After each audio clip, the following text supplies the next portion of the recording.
Revit MEP Malayalam ട്യൂട്ടോറിയലിന്റെ 19ാമത്തെ വീഡിയോയിലേക്ക് ഏവർക്കും സ്വാഗതം. ഈ ഒരു വീഡിയോയിലൂടെ ടാഗിന് നമുക്ക് എങ്ങനെ എഡിറ്റ് ചെയ്യാമെന്ന് നോക്കാം. അതിന് വേണ്ടിയിട്ട് ടാഗ് സെലക്ട് ചെയ്യണം. ടാഗ് സെലക്ട് ചെയ്തതിനു ശേഷം ഇവിടെ എഡിറ്റ് ഫാമിലി എന്ന് പറയുന്ന ഓപ്ഷൻ എനേബിൾ ആയിട്ട് വരും. ഇപ്പോൾ എഡിറ്റ് ഫാമിലി കൊടുക്കണം. എഡിറ്റ് ഫാമിലി കൊടുത്തതിനു ശേഷം ഇതൊരു ഫാമിലി ക്രിയേഷൻ പേജ് ആണ്. ഇത് നമുക്ക് പറയാം, ഇതൊരു ബൗണ്ടറി ആണ്. ഈ ഒരു ബൗണ്ടറിക്കുള്ളിലാണ് ഈ ടാഗ് നിൽക്കുന്നത്. നമുക്ക് ഇത് സെലക്ട് ചെയ്യുമ്പം ഇതൊരു ലേബലാണ്. ഓക്കെ, ഈ ലേബലിനെ വേണം നമുക്ക് എഡിറ്റ് ചെയ്യേണ്ടത്. അപ്പോൾ അതിന് വേണ്ടിയിട്ട് ഈ ലേബിൾ സെലക്ട് ചെയ്യണം. സെലക്ട് ചെയ്തതിനു ശേഷം ഇവിടെ എഡിറ്റ് ലേബിൾ എന്ന് പറയുന്ന ഒരു ഓപ്ഷൻ ഉണ്ട്. ഈ ഒരു ഓപ്ഷൻ ഓപ്പൺ ചെയ്യണം. ഓപ്പൺ ചെയ്യുമ്പോൾ ഇവിടെ മാർക്ക് എന്ന് പറയുന്ന ഒരു കണ്ടീഷനാണ് ഉള്ളത്.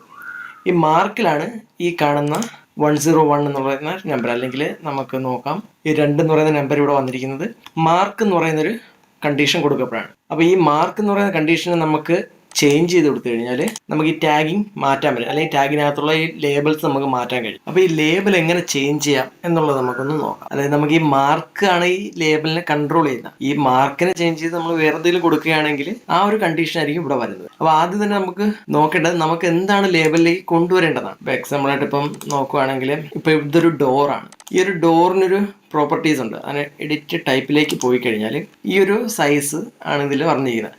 ഈ ഒരു സൈസിലുള്ള ഡോറുകൾക്കെല്ലാം D1 എന്ന് പറയുന്ന ഒരു കണ്ടീഷൻ പറഞ്ഞു. അതായത് നമുക്ക് ഈ ഒരു സൈസ് മൊത്തത്തിൽ ഇതിൽ കൊടുക്കാൻ ഒക്കില്ല, അറിയാലോ, അത് ലെങ്ത് ആയി. അല്ലെങ്കിൽ ഫാമിലി ഏതാണെന്നുള്ളത് നമുക്ക് കൊടുക്കാൻ കഴിയില്ല, കാരണം വലിയൊരു ലെറ്ററിങ് ഉള്ള ഒരു വലിയൊരു ലേബലായി പോകും. അപ്പോൾ നമുക്ക് ഈ ഡ്രോയിങ്ങിനുള്ളിൽ അതിനെ സെറ്റ് ചെയ്യാനായിട്ടുള്ള ബുദ്ധിമുട്ടുണ്ടാവും. അപ്പോൾ നമുക്ക് ഈ ഒരു ഫാമിലിയിൽ ഈ ഒരു സൈസിൽ വരുന്ന എല്ലാ ഡോർസിനും D1 എന്ന് പറയുന്ന ഒരു കണ്ടീഷൻ പറഞ്ഞു. അപ്പോൾ അതെങ്ങനെയാണ് സെറ്റ് ചെയ്യുന്നതാണ് നോക്കാൻ പോകുന്നത്. അപ്പോൾ അതിന് വേണ്ടിയിട്ട് എഡിറ്റ് ലേബലിലേക്ക് വരണം. എഡിറ്റ് ലേബലിലേക്ക് വരുമ്പം ഇതുപോലൊരു പേജിലേക്ക് ഇവിടെ മാർക്ക് എന്ന് പറയുന്ന കണ്ടീഷനാണ് നമുക്കറിയാം. ഈ മാർക്കാണ് നമ്മളെ ലേബിൾ എന്താണ് കാണിക്കേണ്ടതെന്നുള്ള കൺട്രോൾ ചെയ്യുന്നത്. അപ്പോൾ ഈ മാർക്കിന് ആദ്യം നമുക്ക് റിമൂവ് ചെയ്യണം. റിമൂവ് ചെയ്യാൻ വേണ്ടിയിട്ട് ആദ്യം ഇതിനെ സെലക്ട് ചെയ്യണം. സെലക്ട് ചെയ്തതിനു ശേഷം ഇവിടെ ഈ ആരോ ഉണ്ടോ, റെഡ് ആരോ ആണ്, ഇതാണ് റിമൂവ് ചെയ്യേണ്ടത്.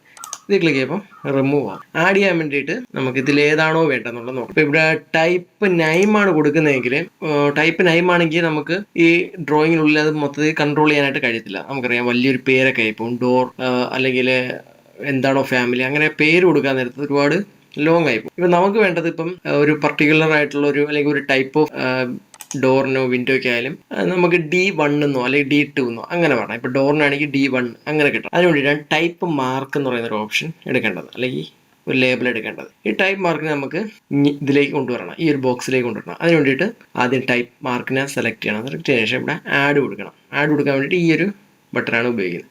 ആഡ് കൊടുക്കുമ്പോൾ ഇതിലേക്ക് വരും. അപ്പോൾ ഇനി നമ്മളെ ലേബിൾ കൺട്രോൾ ചെയ്യുന്നത് ടൈപ്പ് മാർക്ക് എന്ന് പറയുന്ന കണ്ടീഷൻ വെച്ചുകൊണ്ടായിരിക്കും. നമുക്ക് വേണമെങ്കിൽ ഇതിനകത്തൊരു വാല്യൂ കൊടുത്തിട്ട് നമുക്ക് ചെക്ക് ചെയ്ത് നോക്കാനൊക്കെ സാധിക്കും. അതെങ്ങനെയാണെന്ന് വെച്ച് കഴിഞ്ഞാൽ ഇവിടെ T1 എന്നാണ് കിടക്കുന്നത്. ഇത് നമുക്ക് ഡോർ ആയതുകൊണ്ട് D1 എന്ന് പറയുന്നൊരു കണ്ടീഷൻ കൊടുത്തു. കണ്ടീഷൻ കൊടുത്തതിന് ശേഷം നമുക്ക് ഓക്കെ കൊടുത്തു കഴിഞ്ഞാൽ ഇങ്ങനെ വരും. അതായത് നമുക്ക് സാമ്പിൾ ടെസ്റ്റ് ചെയ്ത് നോക്കാനായിട്ട് നമ്മൾ ഉദ്ദേശിക്കുന്ന കാര്യങ്ങൾ ഈ ഒരു ബോക്സിനുള്ളിലായിട്ട് നിൽക്കുമോ, ഈ ബൗണ്ടറിക്കുള്ളിലായിട്ട് നിൽക്കുമോ എന്നൊക്കെ നമുക്ക് ചെക്ക് ചെയ്യാനായിട്ടൊക്കെ സാധിക്കും.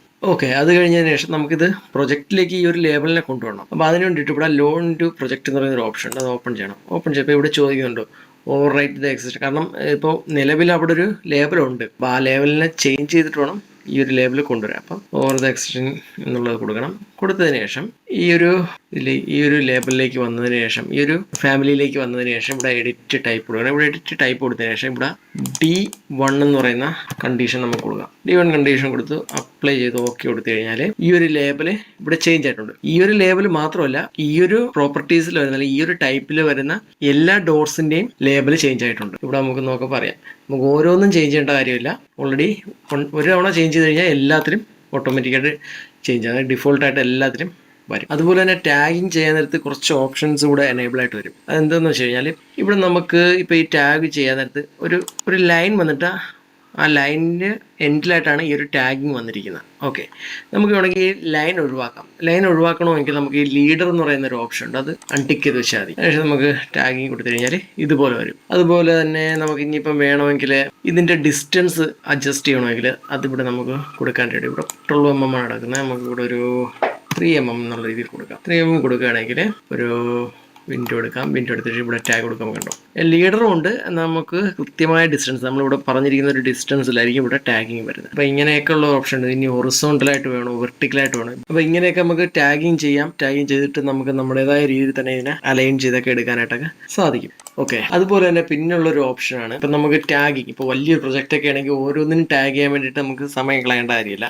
ഇപ്പം ഫർണിച്ചർ മൊത്തത്തിൽ ടാഗ് ചെയ്യണം. മൊത്തത്തിൽ ഒരുമിച്ച് ഒറ്റ സ്റ്റെപ്പിൽ നമുക്ക് ടാഗ് ചെയ്യാൻ കഴിയും. അങ്ങനെ ടാഗ് ചെയ്യാൻ വേണ്ടിയിട്ടാണ് അനോട്ടേറ്റിനകത്ത് ഇവിടെ ടാഗ് ഓൾ എന്ന് പറഞ്ഞൊരു ഓപ്ഷൻ ഉണ്ട്, അത് ഓപ്പൺ ചെയ്യണം. അപ്പോൾ ഇവിടെ ചോദിക്കുന്നുണ്ട് എന്തൊക്കെയാണ് ടാഗ് ചെയ്യേണ്ടതെന്നുള്ള ചോദിക്കുന്നുണ്ട്. എനിക്കിപ്പോൾ ഡോർസ് മൊത്തത്തിൽ ടാഗ് ചെയ്യണം, അതുപോലെ തന്നെ ഫർണിച്ചർ മൊത്തത്തിൽ ടാഗ് ചെയ്യണം, ഫർണിച്ചറും ടാഗ് ചെയ്യണം. അത് കഴിഞ്ഞാൽ അപ്ലൈ കൊടുത്തിട്ട് ഓക്കെ കൊടുത്തു കഴിഞ്ഞാൽ ഇവിടെ നോക്കുമ്പോൾ നമുക്കറിയാം ഡോർ മൊത്തത്തിൽ ടാഗ് ആയിട്ടുണ്ട്, അതുപോലെ തന്നെ ഫർണിച്ചറും ടാഗ് സംഭവിച്ചിട്ടുണ്ട്. അപ്പോൾ ഇതിനൊക്കെ നമുക്ക് മൊത്തത്തിൽ ഒറ്റ സ്റ്റെപ്പിലായിട്ട് ടാഗ് ചെയ്യാനായിട്ട് സാധിക്കും. അപ്പോൾ ഇതൊക്കെയാണ് മെയിനായിട്ട് ടാഗിൻ്റെ വരുന്ന കാര്യങ്ങൾ. നമ്മൾ ശ്രദ്ധിക്കേണ്ട ഒരു കാര്യം, ഈ ടാഗ് നമ്മൾ ഡയറക്റ്റ് ഈ ലെവൽ 1-ലല്ല ചെയ്യുന്നത്. നമ്മൾ ഡോക്യുമെൻറ്റേഷൻ ചെയ്യപ്പോഴാണ് ഈ ടാഗും അതുപോലെ തന്നെ മെഷർമെൻറ്റും കാര്യങ്ങളും എല്ലാം കൊടുക്കുന്നത്. അതായത് നമുക്ക് ജസ്റ്റ് മെഷർമെൻറ്റൊക്കെ അറിയണമെങ്കിൽ നമുക്ക് കൊടുക്കാം.